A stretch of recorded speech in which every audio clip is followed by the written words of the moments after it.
दूसरे को देता है, उससे कहता है कि इसको तोड़ दो। बंडल होता है ना, उसमें कई सारे डंडे होते हैं, कहता है इसको तोड़ दो। इसी तरीके से वो अपने चारों बेटों को बंडल देता है, लेकिन कोई भी उस बंडल को तोड़ नहीं पाता है ना।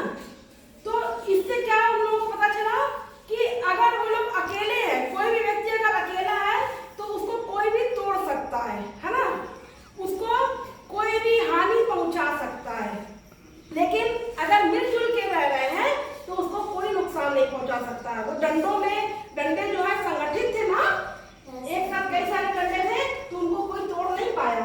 इसी तरीके से अगर हम लोग अपने घर में, अपने परिवार में, अपने स्कूल में अगर मिलजुल के रहेंगे तो कोई भी हमको परेशान नहीं कर सकता है।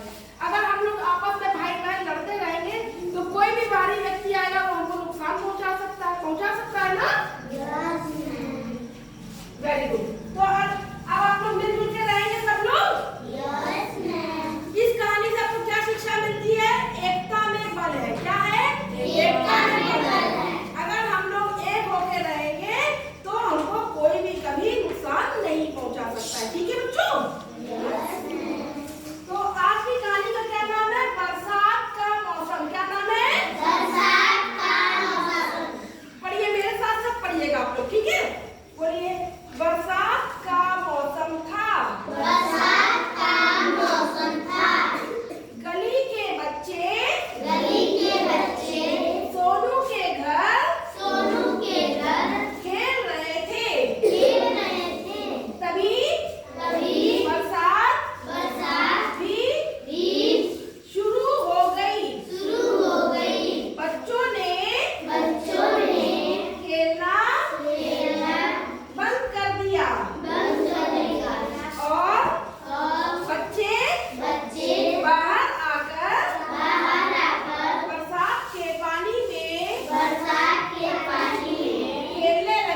राइटिंग में लिख के दिखाएंगे, ठीक है।